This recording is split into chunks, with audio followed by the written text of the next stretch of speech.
Mzigo unaanza katika nchi ya Spain. Kuna watu wanaosafirishwa kwa njia zisizo halali. Watu hawa wapo na hofu na wasiwasi mkubwa. Hii inatokana na maisha yanayoendeshwa kidikteta katika nchi yao. Watu hawana amani, hawana uhuru wala haki. Kutokana na hali hiyo, wananchi wengi wanahitaji kukimbia nchi yao ili kwenda kupata maisha yaliyo bora. Ila wasafirishaji wanagundua watu ni wengi kuliko chumba husika. Basi wanafika maamuzi ya kuwagawa watu ili wengine wapande gari lingine ili wapelekwe bandarini ili wasije kushutumiwa na maafisa usalama wa nchi hiyo. Na hapo ndipo mama mjazito huyu anajikuta anatengwa na mume wake. Mume anakwenda katika kontena tofauti na mkewe, licha ya kujaribu kutaka kubaki na mkewe, akilalama mkewe ni mjazito, lakini haisaidii. Mwanamama katika kontena, yeye na wasafiri wengine, anapata changamoto katika eneo la ukaguzi dhidi ya maafisa usalama. Afisa mkuu anaweza kutegua mtego wa kontena na kuamuru watu wote watoke, sababu kashajua kuwa kuna chumba cha siri. Hapo ndipo watu wakapata mishtuko, sababu wanajua kifo karibu nao. Mama mjamzito anaamua kupanda juu ya mzigo mmoja wa mbao uliopo katika kontena hiyo.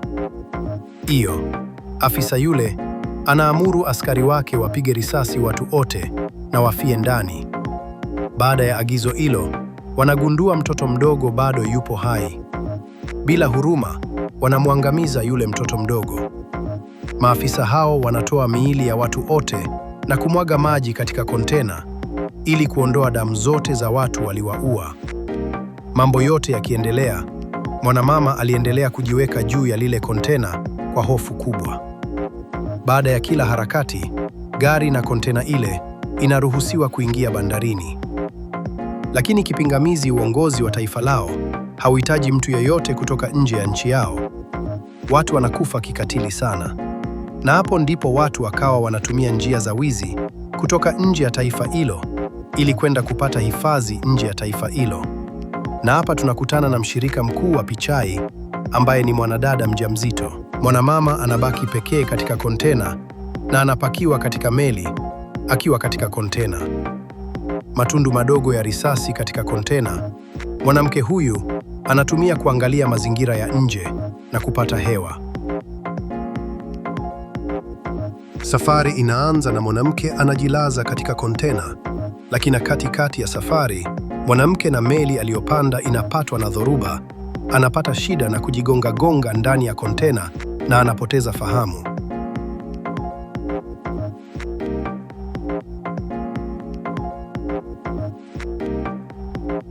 Anapoamka, anaona maji katika kontena.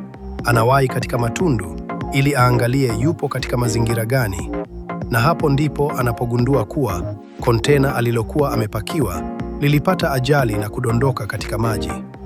Kwa hiyo, meli imemwacha akiwa katika kina kirefu cha maji huku akielea na kontena lake. Mwanamama anajitahidi kupambania maisha yake akiwa juu ya maji katikati ya bahari. Wakati akiendelea kuziba matundu yanayoingiza maji, anagundua kuna kontena jirani kwa nje, anahisi lina watu pia. Basi akawa anaita jina la mumewe, akizazi ni mumewe atakuwa yupo katika kontena hilo. Baada ya kuona aitikiwi, huku akiwa katika taharuki, anaamua kuyoa laini yake na kuiweka katika simu ndogo, sababu simu yake ilikuwa imezima na kupasuka kioo. Lakini hakufanikiwa kumpata mumewe na akarudi katika kuangalia nje. Lile kontena lilikuwa limezidiwa na maji, hivyo likawa linazama kwa kasi sana. Mwanamke anzazi ni mumewe yupo mule na akaamini atakuwa mumewe ameshapoteza maisha.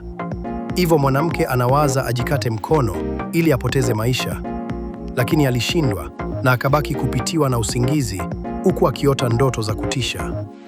Akaona isiwe shida, wacha amambanie maisha yake. Akaamua kupekua mizigo iliyomo katika kontena.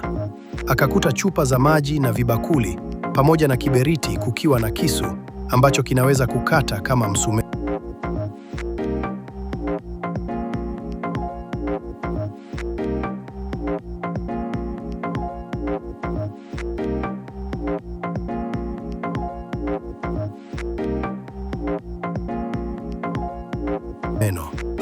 Akajaribu kumpigia tena mume wake, na kipindi hiki akampata. Alijikuta analia kwa furaha, huku huzuni na hofu ya maisha yake ikiwa imetanda moyoni mwake. Maongezi hayakufika mbali, sababu mtandao haukuwa rafiki. Ikabidi aendelee na majukumu yake, na akiangalia chakula ni kipande tu cha mkate kilicholoa na maji ndiyo kimebaki. Inabidi ale hivyo hivyo, lakini si muda. Tumbo la uzazi likaanza kumuuma. Mtoto alikuwa yupo tayari. Mama huyu anajihudumia mwenyewe bila msaada wa mkunga wala mtu mwingine. Anafanikiwa kuleta mtoto mmoja, lakini anakosa nguvu baada ya kujifungua sababu amekosa chakula cha kutosha.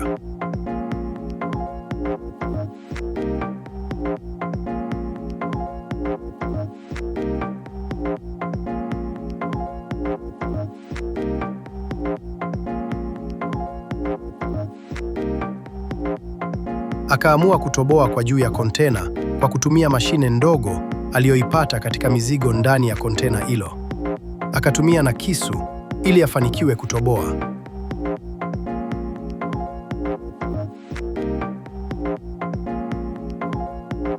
Na alifanikiwa na alifurahi sana.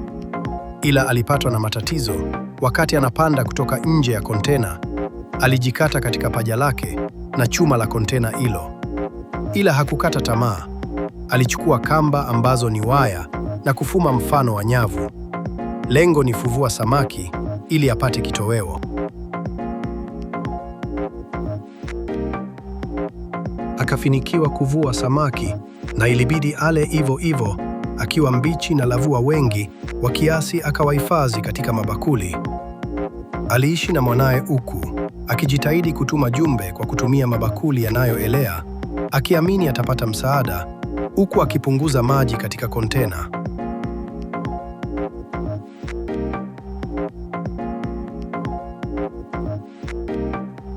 Akamtafuta tena mume wake na akamwambia kuwa ana mtoto, na mtoto huyo jina lake ni Noah. Asubuhi kulipopambazuka akiwa juu ya kontena, akashangaa kupata uji wa ugeni. Akashangaa na faraja moyoni ikangia baada ya kuona ndege ameweza kufika katika sehemu ile. Aliamini yupo karibu na fukwe, ndo maana yule ndege kaweza kufika. Kontena waliopanda ilikuwa imejaa sana maji, hivyo akaona ni muda sasa wa kuanza safari, anaweza pata msaada.